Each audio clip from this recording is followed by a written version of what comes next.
Olá, graça e paz, seja muito bem-vindo ao meu canal Escola do Apologista. Eu sou o obreiro Ricardo Lotti e quero te agradecer pela sua audiência, quero te agradecer por essa oportunidade de estar aqui podendo ensinar para você algo a mais. Quero também esclarecer algumas coisas, ficamos aí um mês sem gravar, sem gerar nenhum conteúdo, porque a gente estava investindo numa câmera um pouquinho melhor, num microfone, numa iluminação um pouquinho melhor, num ambiente, para a gente poder fazer com mais qualidade para o reino de Deus, amém? Hoje eu quero falar sobre algo que é fácil de responder, porém é difícil de digerir ou aceitar, né? Se Deus é amor, por que ele permite o mal? Parece meio contraditório, alguém que ama permitir o mal na vida de outra pessoa. Mas a gente tem que entender algumas coisas. E para a gente poder entender, eu quero deixar um versículo base para esse vídeo. Está lá em João 16:33. Diz assim: Eu disse essas coisas para que em mim vocês tenham paz. Neste mundo vocês terão aflições. Contudo, tenham ânimo, eu venci o mundo. Talvez a tua tradução possa estar um pouquinho diferente da minha, eu uso a NVI. Se você usar Almeida vai estar um pouquinho diferente, mas o texto é claro. A nossa paz, a nossa tranquilidade não está no melhor emprego, não está no melhor lugar do mundo para se viver, não está na melhor casa, no melhor carro, não. A nossa paz está em Cristo Jesus. Algumas vezes essa pergunta já me pegou de surpresa, principalmente por pessoas que questionam muito a Deus, principalmente por pessoas que talvez se apostataram de Cristo e falaram assim: eu larguei porque eu só sofria, não tinha solução, isso, aquilo, só sofria problemas e perseguições, então eu preferi largar e agora eu estou tranquilo. É porque eles não entenderam qual é o principal objetivo do Evangelho. O principal objetivo do Evangelho não é curar o nosso corpo físico, não é livrar o nosso corpo físico aqui de todos os problemas da Terra. Não. O principal objetivo do Evangelho é nos livrar de um problema eterno, não de um problema temporal. Cristo ele não veio te livrar da mão do ladrão, da mão do assassino. Ele pode fazer isso? Pode, ele é soberano. Ele pode sim, claro que pode. Ele pode te curar, ele pode te libertar. Eu não estou pregando o cessacionismo, que cessar os milagres. Não, eu creio nos milagres. Eu creio sim. Mas o que eu estou dizendo? Que o pacote do Evangelho, todo esse bojo do Evangelho, quando você aceita Cristo, você não aceita somente para ir para o céu. Não. Quando você fala assim, eu aceito a Cristo como o único e suficiente Salvador, você está declarando para o mundo inteiro que você não faz parte mais dessa terra. Agora você é inimigo do mundo e amigo de Deus. E o que um inimigo faz? Persegue, mata, prejudica as pessoas. E esse é o cerne do Evangelho, é mostrar que o Evangelho não veio para te livrar de um problema temporal, mas de um problema eterno. E mediante a isso, fica essa pergunta: mas se Deus é amor, Ele ama, Ele cuida, Ele zela, Ele mesmo assim permite o mal nas nossas vidas? Porque se você continuar lendo o versículo, eu disse essas coisas para que em mim tenham paz. No mundo vocês terão aflições. E essas aflições abrem um leque para muitas coisas. Dificuldade financeira, saúde, perseguição, Rio Grande do Sul agora, catástrofe climática. Né? Teve pessoas ali que talvez uma semana antes de acontecer aquilo, aceitaram um contrato para trabalhar numa empresa boa, assinaram um contrato. Talvez naquela semana ali, uma semana antes de acontecer aquilo, pessoas receberam uma boa notícia: olha, você vai ser o papai, você vai ser mamãe. Ou talvez naquele mesmo dia, umas horas antes de acontecer tudo aquilo, teve pessoas que aceitaram Jesus Cristo como único e suficiente Salvador. E vem toda essa enxurrada de água e parece que encobre todos os sonhos das pessoas. Aí vem aqueles falastrões: olha aí, aonde está Deus? Olha o crente ali, embaixo d'água, igual o ímpio. Olha o crente ali, morreu o filho, morreu a mãe, morreu o pai, igual o ímpio. Que diferença faz servir esse Deus? A diferença é que quando o crente passa por uma prova, ele aprende com ela. Quando o ímpio passa por uma prova, ou ele se converte, ou ele leva a sentença de ir para o inferno. Essa é a verdadeira realidade. Quando o crente passa pela prova, ele aprende. E um ótimo personagem bíblico para a gente aprender com ele é Jó. Jó ele era íntegro, reto, temia Deus, se desviava do mal. Ele tinha uma vida perfeita financeiramente, seus filhos todos saudáveis, todos bem tratados, talvez tinham as melhores roupas, né? Ele era dono tinha um monte de animais, camelos, ovelhas, o que mais que eu lembro que ele tinha? Enfim, ele tinha várias coisas. Ele era bem financeiramente, então seus filhos eram tratados da melhor maneira. E do dia para noite, a vida de Jó vira de ponta cabeça. Ele perde seus filhos, ele perde a sua casa, perde seus bens, perde a sua saúde, ele só não perde a sua vida. E aí a gente pergunta, por que Deus fez isso? Só porque o diabo foi lá falar com ele e Deus queria provar algo para Satanás? Não. Só porque Deus teve prazer em castigar Jó daquela maneira? Não. Eu vejo esse objetivo de Deus ter feito o que fez com Jó da seguinte maneira.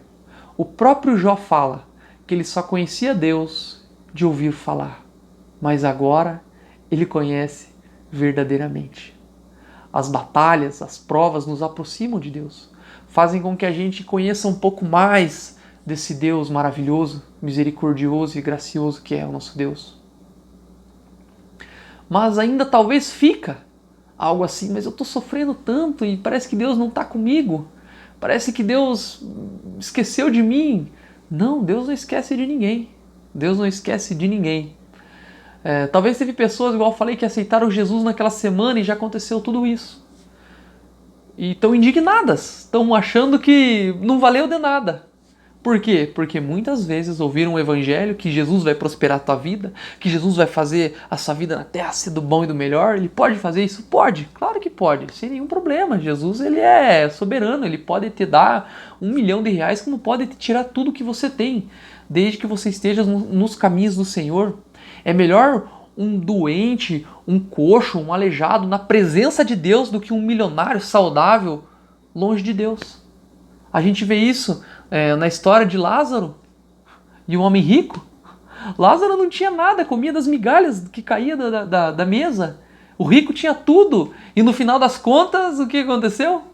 O rico estava longe de Deus e Lázaro estava pertinho de Deus. Esse que é o objetivo do evangelho, esse que é o principal objetivo. Não é te livrar de um problema temporal, mas de um problema eterno que é o inferno. Tem pessoas crentes lá no Rio Grande do Sul que estão sofrendo. Sim, perderam tudo que tinha, igrejas que foram inundadas, pastores e pastoras, homens e mulheres de Deus que talvez perderam seus filhos. Sim, teve, é óbvio que teve. Mas a diferença é que uma pessoa verdadeiramente que serve a Cristo, ela vai se entristecer? Vai. Ela vai chorar? Vai. Eu não estou querendo amenizar a situação. Não, é muito terrível. Que pai que quer perder um filho? Que pai que quer ver toda essa desgraça que está acontecendo lá? Nenhum. Mas sabe o que conforta? É que é a promessa do reino. Não é para esse tempo, não é para esse momento, mas é para um tempo vindouro que há de vir ainda, onde não vai mais haver nem choro, nem dor, nem mentira, nem angústia, nem injustiça, nem maldade. Não, só vai haver amor. A natureza hoje em dia é uma natureza caída do homem. Deus ele sabe onde ele coloca a mão. Adão, quando ele peca lá no jardim, quando ele transgride o mandamento de Deus de não comer aquele fruto, toda a sua descendência agora vai sofrer a consequência. Toda a sua descendência, porque todos pecaram e todos estão destituídos da glória de Deus. É como se hoje o nosso presidente falasse, nós estamos em guerra hoje com um tal país. Ele não fala eu estou em guerra, ele fala o Brasil. Por quê? Porque ele é o nosso representante terreno. E Adão, ele era o nosso representante. Quando Adão peca, todo mundo vai pagar a conta. Não porque ele mordeu o fruto. Não. Deus não vai chegar em você e vai falar, por que você mordeu o fruto? Não, você não mordeu o fruto. Você pecou. Igual Adão pecou, é indiferente. Desobedecer a Deus é desobedecer a Deus. Você pecou. Só que como Adão pecou lá no comecinho, toda a terra foi amaldiçoada. Tudo, tudo, absolutamente tudo. Tudo morre agora, tudo sofre, tudo chora, poluição, catástrofes, terremotos, erupções, enchentes, tsunamis, enfim, toda a natureza sofreu porque o representante da terra falhou com Deus. E não é culpa de Deus essas coisas que estão acontecendo hoje, não só no Rio Grande do Sul, mas no mundo inteiro, não. A culpa é do homem. E eu te provo isso, que a culpa é do homem. Porque Deus, ele é justo e ele é soberano, e para ele ser justo, ele não pode ter falha, ele não pode julgar desigualmente, né? Quantas pessoas a gente vê assim que assassinaram alguém, que roubaram alguém, lá na frente se arrebentaram, foram presos, foram espancados. Foi o que eles plantaram. Eles plantaram o mal. Então eles tiveram que pagar sobre aquilo que eles fizeram. Eu sei que tem pessoas lá no Rio Grande do Sul que não fizeram mal para ninguém. São pessoas piedosas, pessoas que têm amor, que ajudam muito as outras pessoas e estão sofrendo da mesma maneira. Mas eu vejo esse tipo de pessoa, quando passa por uma dificuldade assim, uma cidade inteira, como um mensageiro de Deus. Aquele que traz a mensagem.